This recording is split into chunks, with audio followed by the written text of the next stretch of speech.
Hoy en Navarra Televisión continuamos con los programas especiales que este año estamos realizando con motivo de nuestro 10º aniversario. Toda una década contándote las historias y acontecimientos que nos han marcado a lo largo de estos 10 últimos años. Seguimos teniendo muchos motivos para estar contigo. Hoy hablamos de cooperación y solidaridad y lo hacemos con Xavi, con Idoia y con Aitziber. ¿Somos solidarios? ¿Qué nos hace solidarios? ¿Cuál es el punto de inflexión en nuestra vida que nos lleva por el camino de la ayuda y la cooperación? ¿A quién ayuda más ser solidario? ¿A uno mismo o a los demás, Aitziber?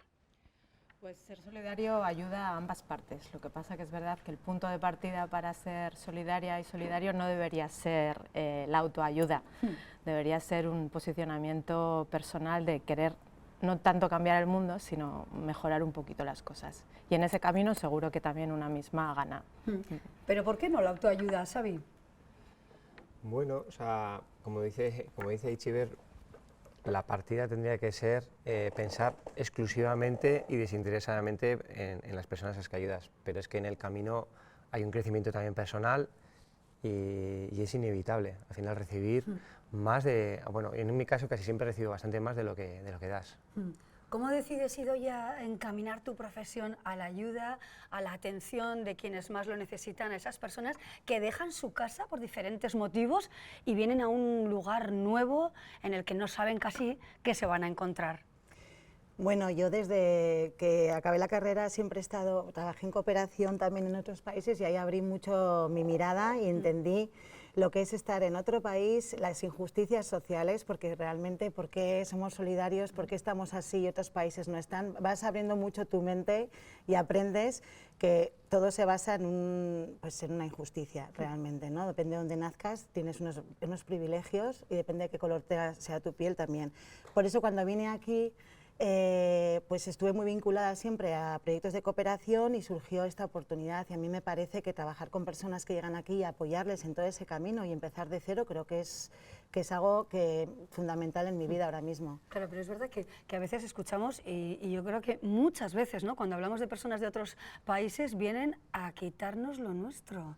O sea, de verdad que me cuesta decir esto, pero es que lo dicen y además personas con poder.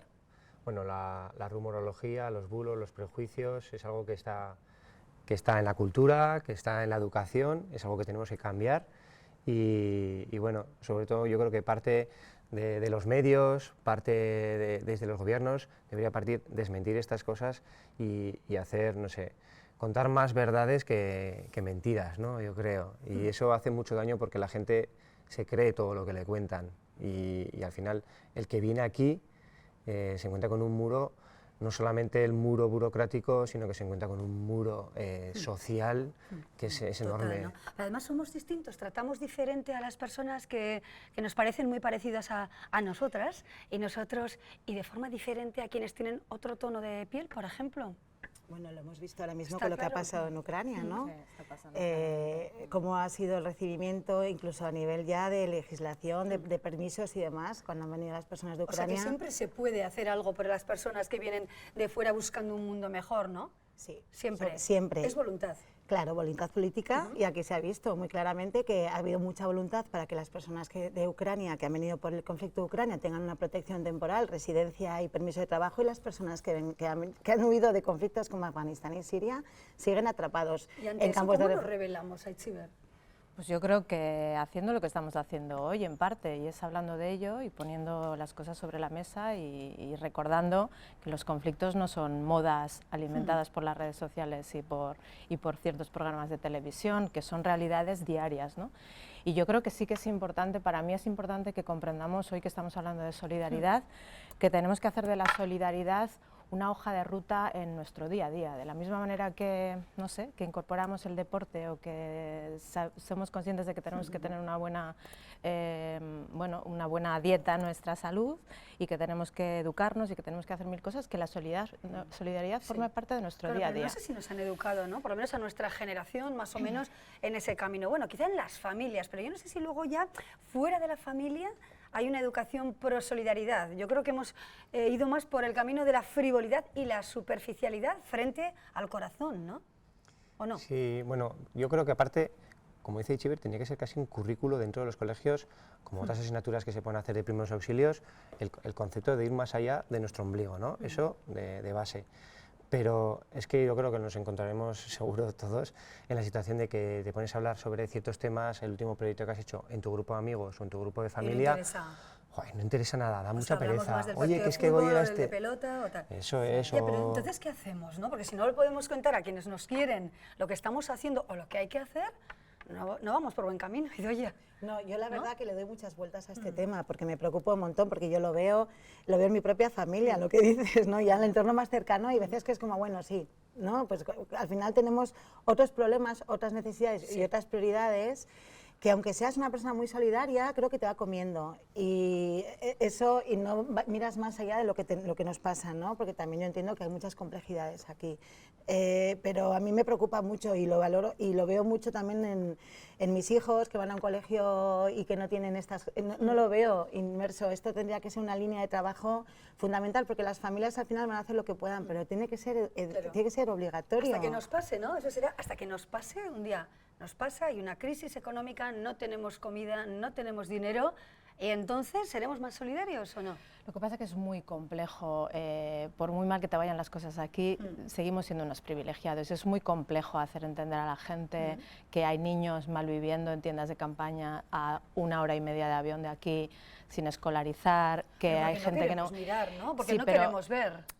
Yo entiendo también, sin defenderlo, que es difícil pensar, a mí me podría pasar eso alguna vez. O sea, yo creo que hay situaciones tan extremas de injusticia que se están dando en muchos puntos del planeta y que van a seguir dándose, que es difícil que si no has estado allí directamente la gente empatice con eso. Seguramente por muchos reportajes, y lo digo en primera persona, porque cuando he ido a algún lugar terrible, vas a ir a Palestina este verano, a Itziber, hasta que no fui allí, por ejemplo, y vi el muro, no me di cuenta, y he visto muchos reportajes, pero volví impactada, y eso sí que es verdad que te cambia, ¿no? Cuando recibes esos impactos de la realidad, esa brutalidad, ¿no?, de una realidad, entonces algo pasa en ti, ¿sí o no?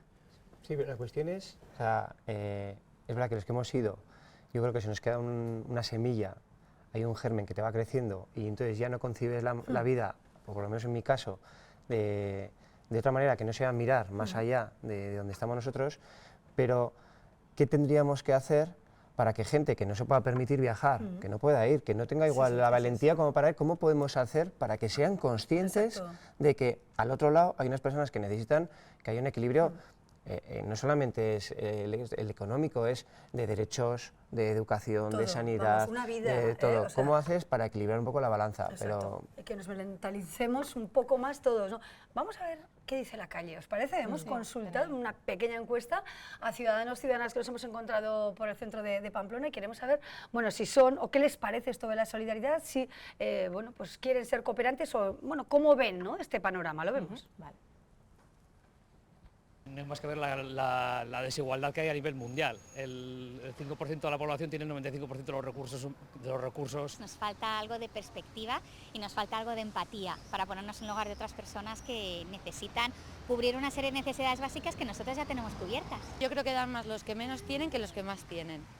Lo haces por colaborar, pero también lo haces por sentirte tú un poco mejor y por, no sé, un poco también... No sé, alguna vez también hablando con gente que colabora y tal, dices que es un poco realizarme yo a mí mismo haciendo esta labor. Cuando haces la compra dejas algún céntimo y esas cosas, pero lo que es colaborar, no.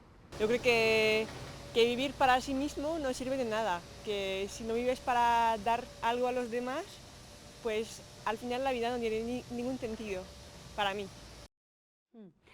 ¿Qué os parece, no, Idoia? Parece que, bueno, que puedes sentir cierto vacío, ¿no?, si no ayudas o no sientes un poco esa empatía. ¿Qué es la empatía? Eso es súper importante, ¿no? Nos tenemos que poner en lugar de los demás y entonces entender por qué la gente se sube a una patera para llegar hasta aquí y arriesgarse la vida, ¿no? Tienes que entender cuál es su vida, qué puede estar viviendo en su país de origen para hacer eso. Muchas veces no nos ponemos en el lugar de la otra persona. Yo creo que Ucrania también puede servir para darnos cuenta que también eso puede pasar aquí y también hace un poco más reflexionar a la gente, ¿no? ¿La guerra más cercana nos ha cambiado o no? Nos ha cambiado, sí, porque es una evidencia que cuanto más cerca está el conflicto, más sensación tienes de que puede formar parte de tu vida, ¿no? Pero yo creo que hay un concepto también en lo que habéis recogido en la calle que es interesante, cuando decía esta señora, dejas un céntimo de vez en cuando, o siempre hay alguien que tiene menos, que da más. Es fácil, ¿no? Para es mí fácil hacer sí, eso. pero para mí hay un elemento clave aquí, que es diferenciar caridad de solidaridad, ¿no? Yo creo que estamos muy habituados a la caridad, antes lo comentábamos cuando nos hemos juntado en la entrada, como la gente enseguida dona ropa, dona cosas, juguetes, Sí, etcétera. Pero eso nos resulta muy complicado, ¿eh? Claro, pero No es fácil, la solidaridad empatía. implica un esfuerzo personal, más allá de dar lo que te sobra, ¿no? Eso Y eso. Dar Hay que hasta aprender- que eso duela, es. ¿no? Dar hasta que duela. Hay Nos que han aprender dicho a eso alguna dar vez. más allá de lo que nos sobra. Ese es el Eso tema. Y sobre todo, hacerlo de una forma consciente. O sea, no sé cómo explicarlo. Es no dar a ciegas, metiendo en una ducha, me da igual a dónde va. La cuestión es, bueno, yo he dado, me siento tranquilo. No es, ¿por qué doy esto? ¿no? Eso es. Hay un punto más, ¿no? Bueno, luego vamos a ver si seríamos capaces, si las circunstancias se dieran o tomáramos la decisión de dejarlo todo por alguien o por un grupo de personas verdaderamente necesitadas. Luego lo vamos a plantear, pero ahora vamos a ver lazos de unión entre Navarra, por ejemplo, y Ucrania, con todo el conflicto bélico que continúa golpeando el mundo. Vamos a verlo. Una familia que se duplica de un día para otro.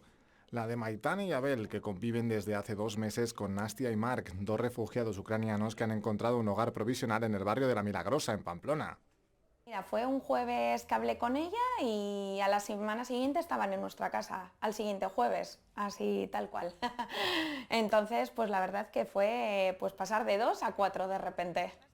Una educadora infantil y el otro profesor han tenido que adaptarse a la llegada de 2 personas más de la mano de la asociación Segunda Familia. Pues nos dijo que necesitaba familias que pudieran acoger y bueno, la verdad que fue como repentino, nos echamos las manos a la cabeza, pero dijimos, bueno, creo que lo podemos hacer, tenemos espacio en casa y que creo que puede ser una iniciativa como muy, muy bonita y la verdad que nos puede ayudar mucho a todos. Tras las penurias de la huida de Kiev y el viaje hasta España, tanto Nastia como Mark venían con una mochila muy pesada que han tenido que ir descargando como han podido.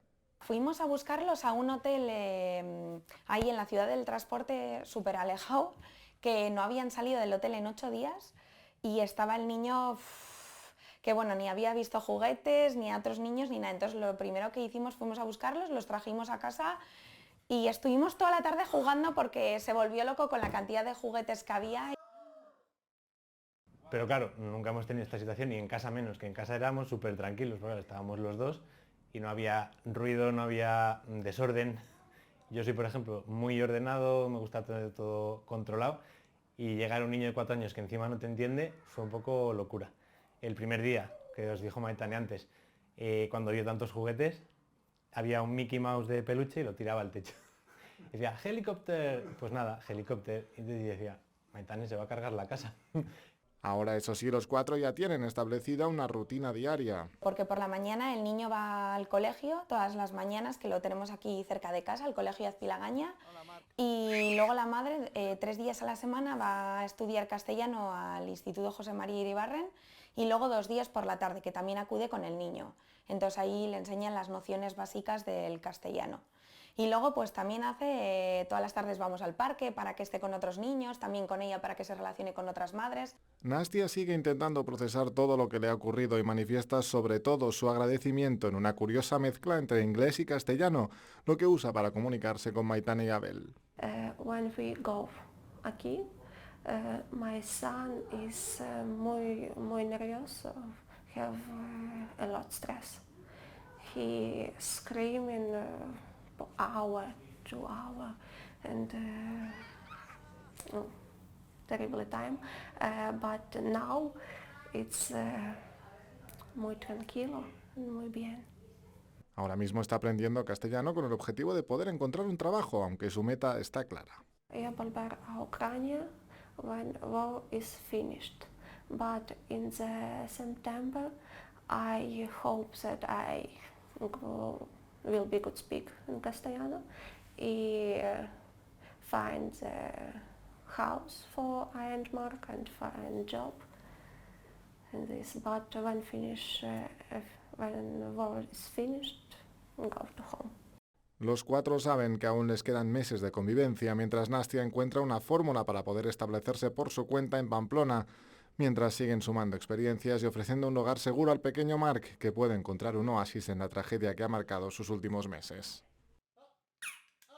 Tragedia, qué palabras, ¿eh? Dejarlo todo absolutamente por otros. Idoia, ¿eso cabe en qué cabeza? Uf, eso... Creo que eso ya es el extremo, ¿no?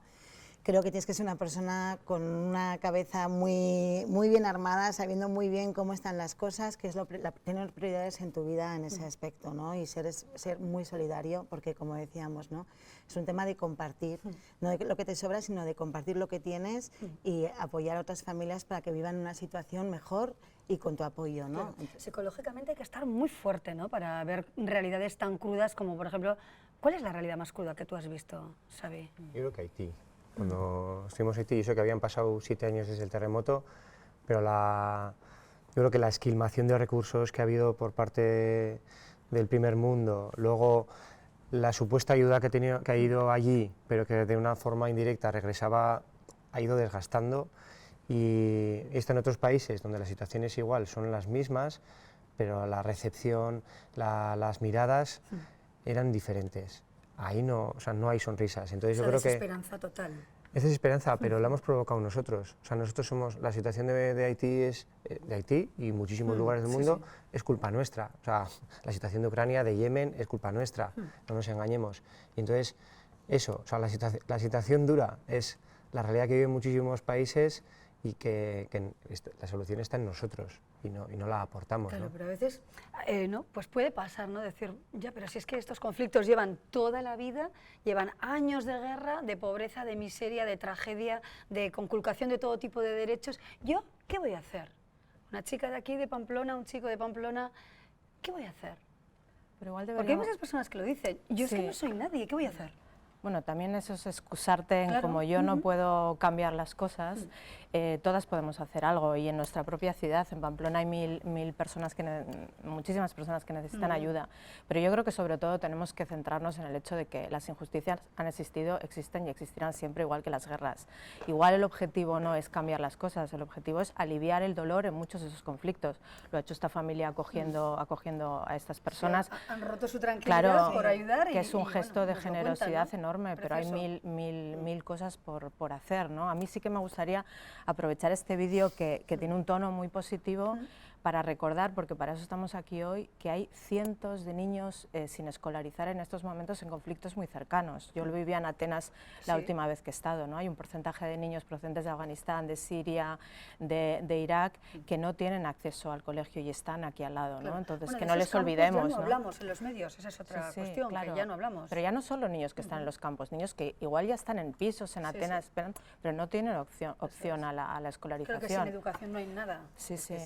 Eso es. No, yo creo que también es un arma que se utiliza. Cuanto menos educada está cierta población, pues menos reivindicación va a haber, menos lucha por los derechos. Más Al masa, final y ya, es ¿no? un poco silenciar ciertas cosas. Y yo creo que aquí también pasa eso, ¿no? Cuanto menos información tenga la población, menos va a reivindicar que esas cosas mejoren, ¿no? Claro, yo creo que por eso estos mensajes de este vídeo son súper positivos, porque trabajan en positivo la solidaridad, pero son un poco, a mí me preocupan un poco, porque nos pueden hacer pensar que este flujo, este proceso de huir de un conflicto y escolarizarse y vivir, bueno, recuperar cierta normalidad, es fácil para la mayoría de los refugiados, y para un porcentaje enorme es muy complicado. Claro. Se podría poner de moda, ¿no?, la solidaridad, Xavi. Pues sí, yo creo que a los tres nos ha producido el mismo efecto el ver el vídeo. Por un lado, o sea, nadie desea el conflicto de Ucrania, pero como no deseamos ningún conflicto, ¿no? Y lo que deseamos es que la respuesta que se está haciendo y que una familia moviliza y cambia su rutina para acoger una familia, que no miren colores, que no miren procedencias y que no miren nada, que lo hagan desinteresadamente, pero hacia cualquiera. Entonces, ¿qué ocurre? ¿Qué podemos hacer nosotros? Pues en este momento denunciar, que decir, ¿por qué ponéis el vídeo de la acogida a Ucrania y no ponéis el vídeo de una acogida de una familia afgana o siria para que eso contagie y vean que no solamente los ucranianos necesitan ser acogidos, que necesitan ser los sirios, ¿no? Entonces, Sí. pues, no sé. Atención, mira, es que precisamente tenemos otro vídeo y vamos a ver ahora, por ejemplo, la labor de rescate, ¿no?, de refugiados en, bueno, pues en el agua, en el mar Mediterráneo. Hemos estado con Filippo en Baztán y él nos va a contar, bueno, pues la crudeza de esa terrible realidad. Lo vemos. Enfermero en Navarra, siciliano de origen, Filippo vivió una temporada en el Gorriaga, donde regresa de vez en cuando para rodearse de montañas y visitar a sus vecinos. Y del mar de montañas a otro mar, el Mediterráneo. Estuvo en el Aita Mari de la ONG Salvamento Marítimo Humanitario y ahora acaba de volver a embarcar con SOS Mediterranee en el buque Ocean Vikings. No creo que nadie está preparado, sino que más la actitud con que vas a hacer este tipo de trabajo. Es verdad que es importante la formación, pero es verdad también tener una mentalidad elástica y saberse amoldar a la situación que te encuentres. Y decidió continuar al sentirse indignado con la situación. Yo provengo de Sicilia, no era para mí nada nuevo lo de los flujos migratorios o del drama del mar, pero la verdad que cada vez más por indignación como ciudadano europeo e italiano me sentía de poder hacer algo ya vista la falta de respuesta por parte de las instituciones. Hoy en día son las ONGs las que se ocupan de esta labor humanitaria. Ha vivido situaciones desoladoras. Yo recuerdo siempre, por ejemplo, en mi primera misión humanitaria en Grecia, la muerte de 2 niños en el arco de 2 días. No es que no conciba el hecho de que el ciclo de la vida inevitablemente acaba con la muerte, sino es cómo se muere. Tiene claro que si no hay nadie para denunciar lo que pasa en alta mar, es como si no hubiera pasado. Son los invisibles, pateras que se hunden sin testigos con centenares de personas que nunca serán contabilizadas como muertos en el mar. Terrible, ¿no? Ver morir a tantas personas, Etxeber. ¿Cómo se puede llevar eso?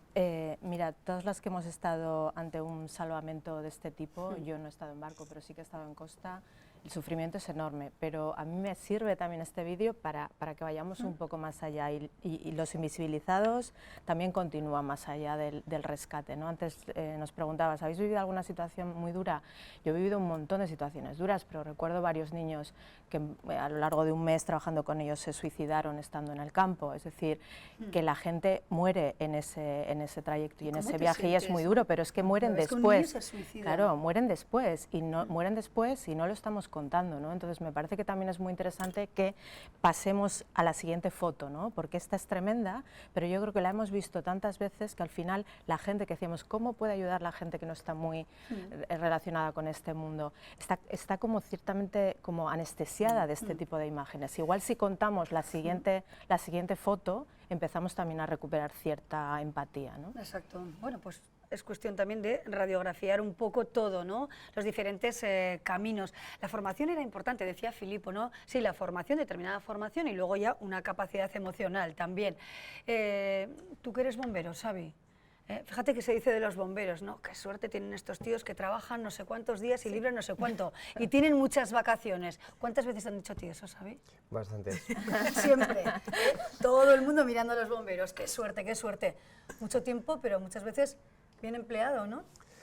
Sí, o sea, yo creo que lo bueno que me ha aportado mi profesión, o sea, lo bueno y lo malo, ¿no? Es que me robotiza un poco ante estas situaciones, ante ir a accidentes de tráfico y sacar pues víctimas, fallecidos, o en casas, o suicidados, o lo que sea, ¿no? Entonces, pues bueno, a mí lo que me ha ayudado mi profesión es que luego voy a estos proyectos y te dicen, ¡joy, no vuelves tocado! Y dices, es que el hecho de que yo vaya o no vaya, esa realidad no cambia. Entonces, bueno, yo voy allá y puedo traer una historia para contar. Y creo que mi profesión en ese aspecto me ha creado una pequeña armadura para decir, voy a ir con toda la energía del mundo, que es lo que se merecen, porque si voy allá y me hundo en la miseria, no le estoy aportando lo que se merecen. Fuerte, ¿no? Ir fuerte. Y luego vuelvo y digo, jolín, yo creo que sinceramente, lo digo con el corazón en la mano, no vuelvo tocado de esas cosas, vuelvo con más rabia, vuelvo como decir, venga, pues a ver qué puedo hacer para el siguiente proyecto y para visibilizarlo mejor y para ayudarles más, o sea, y que reciban toda mi energía, ¿no? Exacto, nada de automatizar los sentimientos ni las sensaciones, sino todo lo contrario, ¿no? Un plus de fortaleza para seguir ayudando, como el caso de Idoia, ¿no, Idoia? Sí. Pues es lo mismo, nosotros al principio, me acuerdo cuando empezamos aquí en CEARA en el 2017 en Navarra, yo me acuerdo de los primeros casos, conoces historias terribles, gente que viene con una mochila terrible de todo lo que ha sufrido, no solo en origen, en tránsito, hasta llegar aquí luego desde Grecia, o sea, y viene gente muy hundida y al principio pues son historias que te afectan mucho, vas aprendiendo a distanciarte y a trabajar con otra profesionalidad que es importante. ¿Cuál es la primera historia que te llegó, que te crujió, vamos, que te hizo temblar? Bueno, pues... Y además que sin mostrarlo, ¿no? Mostrando fortaleza pero temblando por dentro. Bueno, pues hay situaciones que te encuentras, mira, ahora que hemos oído lo que pasó con las niñas de Cataluña, tuvimos una pareja que llegó de una reubicación con 2 niños pequeños y era una pareja muy joven, los dos, pero luego te das cuenta que es una pareja que había sido un matrimonio forzado, porque en los campos de refugiados en Líbano, para proteger a las niñas, muchas veces lo que hacen las familias es casarlas, porque como ya están casadas ya tienen menos riesgo a ser violadas. Entonces son situaciones que aquí, claro, para entenderlas al principio te cuesta muchísimo, sufres un montón por esta persona. Pero es que luego en un proceso de reubicación a esa niña con su marido y sus hijos la está en Europa, cuando todo su entorno familiar está en el campo de refugiados y la familia árabe vive en colectividad, con las abuelas, la madre. Entonces ya no es solamente que esa niña ha sufrido eso por un tema cultural y es una manera de proteger, sino que encima con nuestros programas de reubicación y de reasentamiento lo que hemos hecho es romper toda su estructura. La unidad familiar, que es realmente lo que mueve, ¿no? Y especialmente a determinadas culturas, ¿no? Fijaros qué potente, ¿no? La historia, que te tengan que casar siendo una niña y así estás más protegida, ¿eh? Lo miramos aquí en el primer mundo y es como... Dios mío, vamos a tomar aire, ¿verdad? Bueno, ha sido un placer que hayáis venido hoy aquí a este encuentro. Y la verdad que gracias por todo lo que hacéis, revolucionando el mundo con el arte, Idoia con los refugiados que vienen aquí, Xavi como bombero que se va para allá, ¿no? Y vuelve con más rabia. Gracias de verdad, nos vemos muy pronto y feliz día. ¿De acuerdo? Muchas gracias. Hasta luego.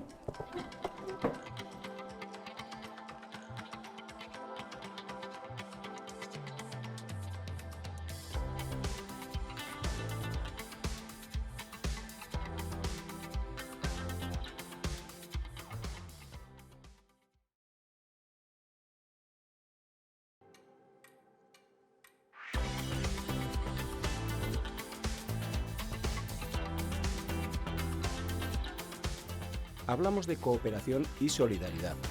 Lo estamos haciendo en este programa especial con motivo del 10º aniversario de Navarra Televisión.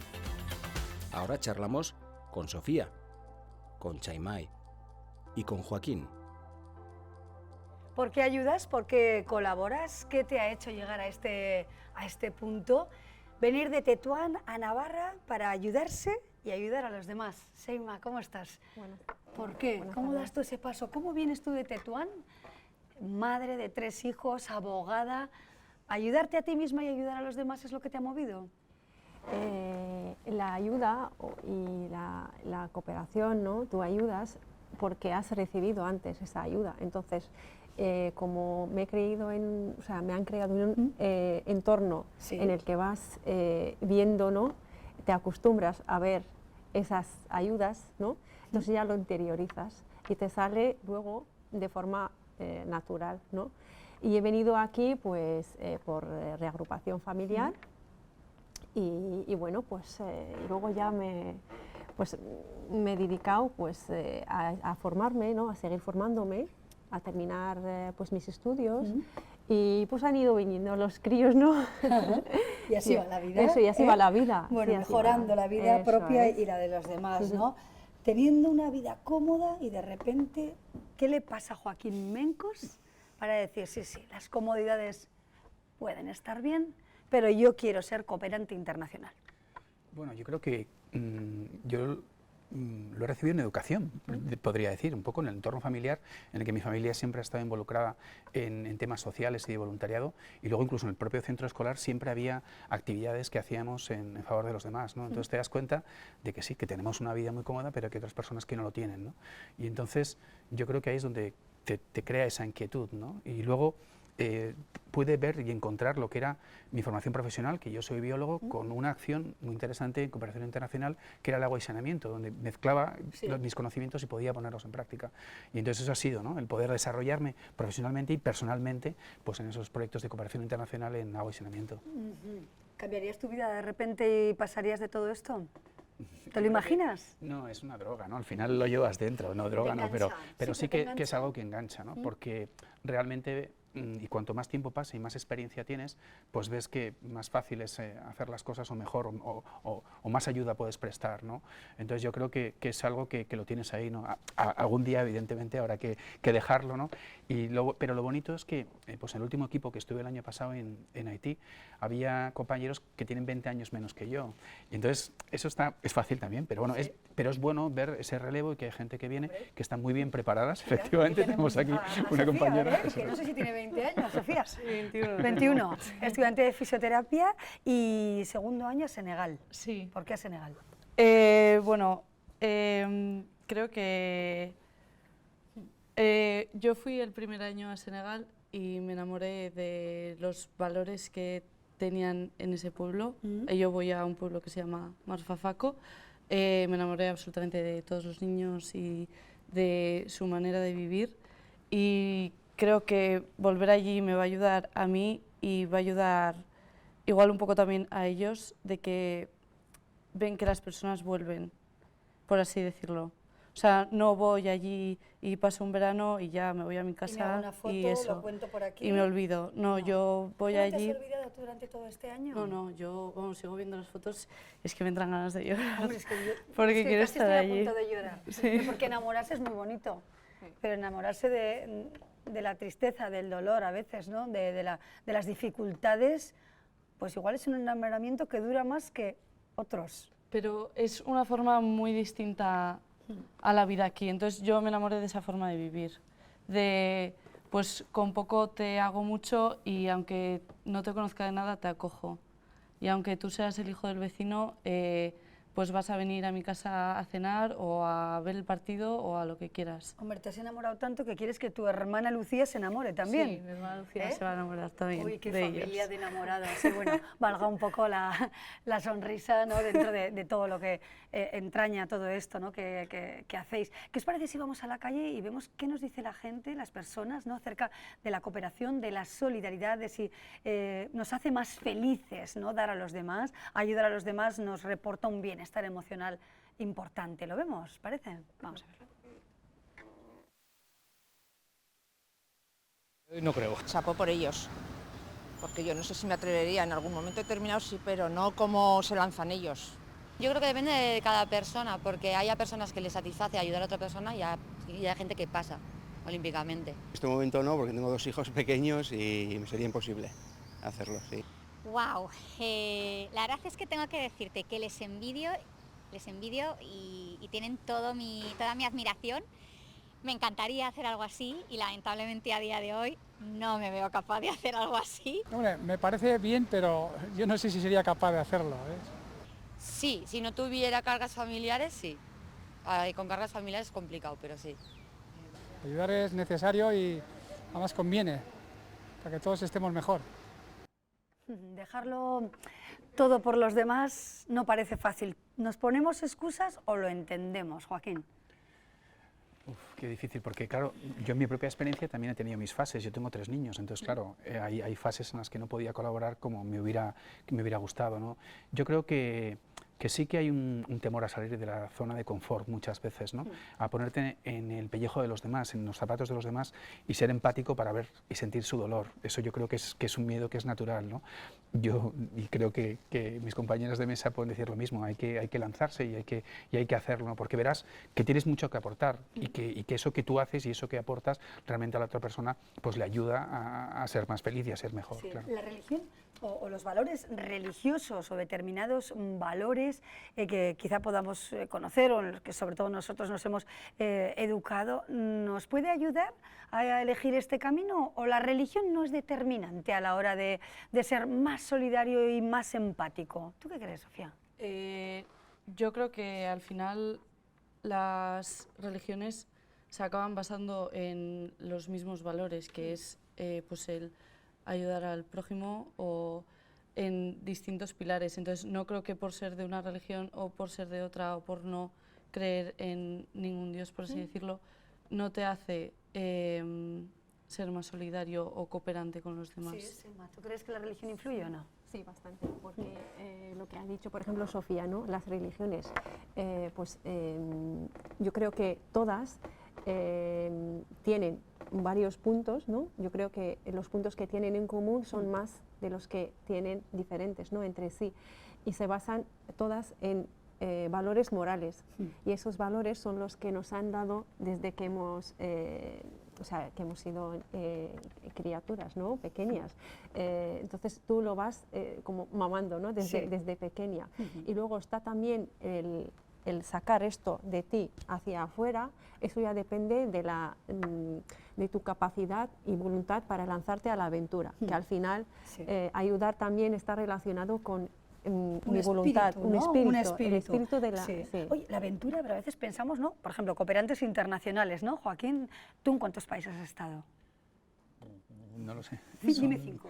Bueno, pues son 19 misiones, lo que pasa es que he sido reincidente, por ejemplo, en Haití, que he estado 4 veces, pero he estado en Sierra Leona, Uganda, Zimbabue, Kenia, en Indonesia, en Guatemala, o sea que unos cuantos países, la verdad. ¿Cuál ha sido la experiencia más cruda que has vivido y la que te ves obligado a contar siempre, quizá por su crudeza y para remover conciencias, ¿no? Bueno, yo creo, por ejemplo, fíjate, ébola en Sierra Leona, que cuando llegamos allá, aquí no estaba uno en los medios de comunicación, pero cuando llegamos allá, es que a nadie le importaba. Y eso lo he contado muchas veces, porque era el último invitado en llegar, o sea, y tenían malaria, tenían dengue, tenían fiebres de Lassa, entonces eso del ébola era como... Que enseguida se puso aquí en los medios de comunicación y allá seguía sin importar. Entonces te das cuenta de cómo se relativiza cuando tú tienes un montón de problemas a la espalda y llega otro más, ¿no? Pero claro, ese problema en Europa era muy grande, ¿no? ¿Pero miedo a morir has tenido? Bueno, aquí y allá y aquí, ¿no? O sea, que eso sí que sucede, ¿no? Pero sí que hemos tenido algunas experiencias más tensas que bueno, pues en alguna distribución, que se pueden complicar las cosas, pero bueno, pero fíjate, quizá donde más son los accidentes de tráfico. O sea, que quizá como no conoces bien el tráfico de otros lugares, aunque llevas siempre chofer local, eso es, ¿no? Y el mayor riesgo dices, ostras, aquí ha podido suceder, pasar, ¿no? Pero también aquí. Bueno, mirábamos, quiero decir, la mirada internacional, pero es que aquí también podemos ayudar. Aquí hay muchas personas que entregan parte de su tiempo y muchas veces también de su dinero ayudando, ¿no? La gente como tú, Sofía, chicas de 20 años, ¿cómo están? ¿Qué sensaciones tienen, ¿no? Sobre esto de ayudar, darse a los demás, ser empático o empática? Yo creo que hoy en día lo que ha dicho Saima, que son los valores con los que te crían. Entonces, yo, por ejemplo, con mis amigas sí que hay mucha diferencia de quién tiene más ganas de ayudar o quién puede cooperar más en unas situaciones o quién se puede poner en el lugar del otro y empatizar. Y depende mucho de el entorno en el que te has criado, desde mi punto de vista. Entonces, yo creo que hoy en día hay muchos sitios en los que se pueden cooperar, como la Cruz Roja o el París 365. Pero yo creo que deberían darse más a conocer. Bueno, pues vamos a dar a conocer, por ejemplo, la labor de la Fundación Tudela Comparte en Villa Javier, que es ayuda aquí, en la Ribera de Navarra. Vamos a verla. Maite es voluntaria del Comedor Social Villa Javier de Tudela desde que se inauguró en el año 2016. Hablas de Villa Javier en Tudela y yo creo que todo el mundo lo relaciona con cosas buenas. Siento que somos muy queridos la gente de Villa Javier y a mí así, por lo menos así, a mí me lo manifiestan. Que es una palabra bonita que suena en Tudela, Villa Javier. Se encarga de la cena de los jueves. En menos de 2 horas que además a mí se me hacen cortas, has hecho la labor. Destaca el vínculo con la veintena de usuarios del comedor y con el resto de compañeros. Empiezas a hablar de cómo ha ido la semana, cómo la han tenido ellos se interesan por cómo ha sido tu semana.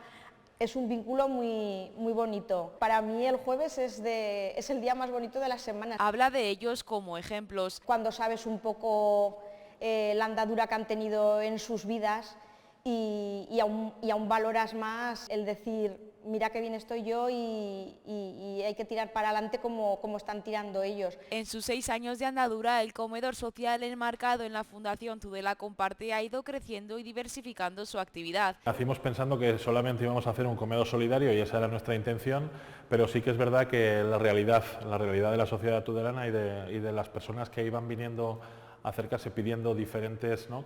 Expresando diferentes necesidades, nos hizo ver que había que hacer diferentes recursos. En su segundo año se creó el Capacico, que atiende a unas 65 familias al mes. Es una especie de supermercado, una especie de economato en el que las familias hacen una compra semanal, vienen y les asignamos una cantidad de puntos, que esa es su capacidad de compra, mediante la cual seleccionan los alimentos que se quieren llevar. Y tras él, la formación mediante el semillero y la inserción laboral con el obrador. Desde esa cocina cocinamos para el comedor de Villajavier, pero además lo que hacemos es dar empleo a mujeres que estaban teniendo dificultades para encontrar un hueco en el mercado laboral convencional. Ellos también han tenido que adaptarse a la pandemia. El 27 de junio el comedor volverá a abrir de forma presencial y buscan voluntarios. Hay que movilizar unas 90 personas como era antes de la pandemia y justo en este momento estamos recuperando a las personas que venían y hemos hecho un llamamiento para buscar personas nuevas que quieran acercarse a colaborar a Villajavier.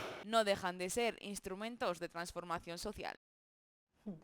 Siempre hace falta ayuda, está claro, ¿no? Siempre. Sí, siempre hace falta porque siempre hay personas que se encuentran en una situación de necesidad y las necesidades cambian. Pues encontramos, por ejemplo, personas que tienen esa necesidad de llenar su nevera, ¿no? Otras que tienen una necesidad, por ejemplo, pues para salir de un país que está pues en guerra. Las necesidades son diferentes. Y mi necesidad ahora puede ser totalmente diferente de aquí a un par de años. Entonces, pues por eso las ayudas siempre tiene que existir ese concepto. Claro. Tu caso es llamativo, ¿verdad? Porque quizás no estamos tan acostumbradas, ¿no? a conocer a mujeres como tú, Seima, que ayudas a otras, ¿no? Y dime la verdad, ¿hay prejuicios a la hora de acercarse a la ayuda? Es decir, ¿hay gente a la que nos da o les da miedo ir a CEAR, por ejemplo, y decir, yo me brindo para lo que me necesitéis, tengo esta formación, dispongo de este tiempo? ¿Hay prejuicios? Bueno, hay prejuicios. Los prejuicios son, yo creo que van relativos con el ser humano, ¿no? En general. Pero yo ahora que estoy trabajando, como has dicho, ¿no? En CEAR, pues sí que recibimos muchas personas que están abiertas a ayudar. Algunas especifican qué tipo de ayudas pueden dar, porque creen que es lo mejor que les puede salir, pero otras dicen, estoy abierta a todo. Entonces, tienen como están más abiertas, ¿no? También yo creo que ese ofrecimiento es para para descubrir qué es lo que pueden hacer, ¿no? Claro. ¿Qué descubres cuando ayudas realmente, ¿no? Cuando pones en juego todo, ¿no? Te pones en jaque, rompes con todo, quieres aquí también a tu familia, quieres esta vida, pero sabes que hay más vidas, ¿no? ¿Qué descubres, Joaquín? Bueno, descubres, lo primero, muchas veces el dolor, que a veces cercanamente no lo tienes y ver el dolor de los demás y decir, oye, de verdad, que tenemos que ayudar, que tenemos que volcarnos en que ese dolor no exista, ¿no?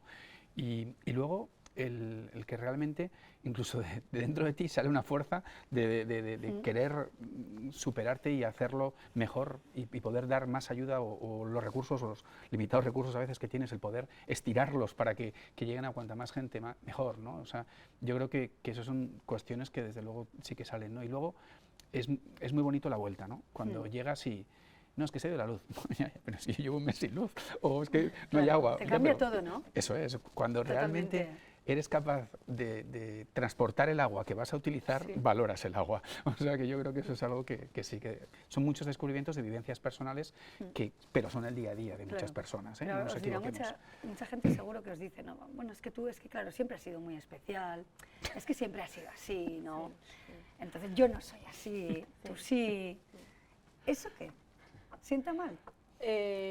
No sienta mal, yo creo que todo el mundo al final, si vive experiencias difíciles, va a conseguir germinar esa semilla que va a hacer que poco a poco empieces a ayudar más a la gente. Y es lo que han dicho ellos antes, que si a ti al final te ayudan, tú vas a ayudar porque vas a devolver esos favores. Entonces yo creo que las personas tienen que germinar la semillita de la cooperación. Qué bonito, ¿no? Bueno, vamos a ver otra historia que también, bueno, pues aquí en Pamplona nos llega al alma, ¿no? Como es Cáritas, la tómbola de Cáritas, eso nos dice que llega la fiesta, pero que también nos pone en la realidad de estamos aquí porque muchos ni siquiera van a poder tomarse un vino o un agua en la fiesta, ¿eh? Así por resumirlo. Vamos a ver, ¿qué hacen los voluntarios? 3, 4, 5, 6, 7, 8. El año pasado me pidió uno de 400. Muchas gracias por colaborar con Cáritas. De 5 tiene aquí y aquí. Son las caras de la tómbola de San Fermín. Casi 80 años de historia contemplan uno de los elementos más reconocibles de la fiesta pamplonesa. Si no es la primera, la segunda. Pamplona no sería lo mismo si no hubiera el entierro y si no hubiera la tómbola. Julia es una de las muchas voluntarias que han hecho posible durante tantos años una rifa que tiene un lugar especial en el corazón de los navarros. Los boletos forman parte inseparable de una fiesta universal y tienen una conexión especial con la gente. Lo que te ilusiona aquí es que vienen hasta 4 generaciones. Y luego todo el mundo compra, pues que sí, para los amigos, para los que vienen de fuera, para la abuela, para no sé quién, para no sé cuántos. En su mayoría los voluntarios son personas ya jubiladas que deciden dedicar su tiempo a los demás, como Socorro, que se encontró tras la barra nada más presentarse voluntaria. Pues al principio es muy... se te hace raro, te dicen, bueno, quiero 10, y dice, pero con premio. Le digo, no os preocupéis que yo los tengo de par de mañana bendecidos. Más de 2 millones de boletos se venden anualmente en la tómbola, entre los cuales hay escondidos premios de mucho calibre. He dado pues el consabido jamón, bastantes, bicis también he dado, televisores también. Por ejemplo, una vez uno que venía francés se quería saltar la barra pues para darte un abrazo. Otros que te han invitado a darte un paseo con los coches, con coches que les ha tocado. La relación de algunos voluntarios con la tómbola es muy larga. La de Rafa se remonta a sus primeras experiencias laborales. Que empecé a trabajar en la tómbola cuando vine de la mili, o sea, hace un montón de años, que hacía esto de los regalos. Y traíamos del almacén que teníamos uno en Berriozar y otro en Gorriti. Hasta su vuelta como voluntario, hoy atiende a los usuarios que quieren pagar con tarjeta. Pero si alguien tiene experiencia tras los tableros es Amparo. Se prejubiló joven, a los 50 años, y desde entonces está echando una mano cada año en la tómbola. La verdad que la experiencia el primer año fue muy buena, aunque bueno, o sea, al principio al vender un poco así, contenta. La verdad que la experiencia fue muy buena y de hecho, mira, aquí sigo después de 20 años o más. Amparo ha vendido boletos muchos años, pero ahora su función es al otro lado de la tómbola, canjeando regalos. Les toca una bicicleta o les toca el coche, pues el coche ni te imaginas cómo se ponen, ¿no? Ahora, de todas maneras, da igual.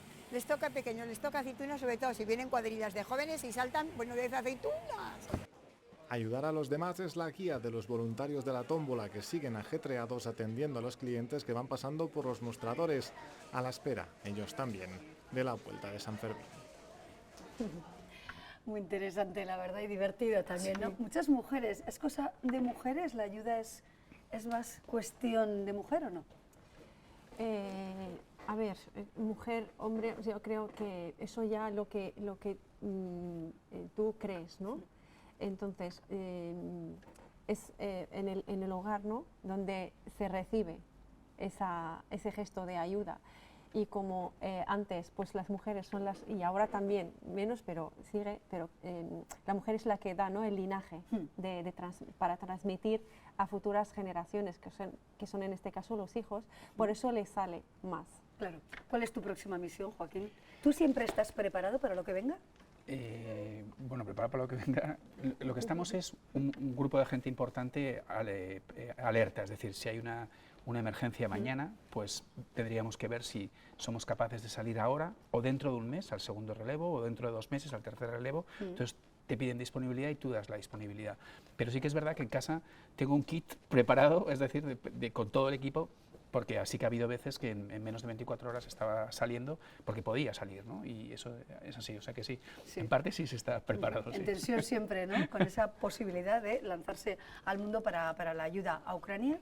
¿Irás? Pues no, el equipo que estaba previsto salir al final no ha sido necesario, con lo cual no he ido, pero bueno, a mí me gustaría no ir por decir que se ha acabado la necesidad, ¿no? Sí. Pero lamentablemente pues los indicadores no apuntan así, ya veremos, todo puede suceder.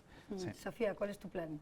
¿Qué les vas a decir este verano, en julio, a tus chicos y chicas? Buf, no lo sé. Yo solo quiero abrazarles. Quiero abrazar, que me cuenten cómo han sido estos 2 años de pandemia allí, porque un poquito ya sabemos, pero no se sabe lo que han vivido de verdad. Y yo creo que queremos ver un poco cómo ha ido evolucionando, pues por ejemplo el huerto, que es el proyecto principal, con las mujeres, a ver si han ido consiguiendo plantar bien la cosecha y autoabastecerse y así, y no sé, tengo muchas ganas. ¿Cómo podemos cambiar este mundo, darle la vuelta? Aquí, los que somos, ¿qué hacemos? Pues dar el ejemplo. Yo creo que dar el ejemplo, hacer y mientras podamos, yo creo que sí podemos ayudar, no siempre con la misma dedicación de tiempo, pero algo sí que podemos dar, dejar nuestro granito de arena. Yo creo que todas las personas podemos hacerlo y también tenemos que creer que podemos hacerlo para llegar. Sobre todo creer en ello, ¿no? Sí. Es importantísimo. Sí, y lo que ha dicho ¿no? de dar el ejemplo pues, a los tuyos y a los más cercanos, ¿no? Sí. Es decir, que la siguiente generación, pues como otros lo hemos bebido, pues también tengan esa inquietud y quieran que haya hacerlo. una pandemia de solidaridad. Nos vale ese resumen. resumen. Que nos contagiemos. Eso es, que el virus no tenga vacuna, ¿no? Sí. En este caso, ¿verdad? Bueno, pues nos quedamos con eso, ¿eh? Esa pandemia de solidaridad ojalá la tengamos aquí en las nuevas generaciones y bueno, y quienes ya tenemos algunos años más, pues digamos algo, ¿no? Desde nuestros puestos, al menos tratando de mejorar un poco este mundo complejo. Gracias a todos, que paséis un muy buen día. Nos ha encantado conversar con vosotros y ahora ya pues seguimos pensando, reflexionando y ayudando. ¿De acuerdo? Gracias. A ti.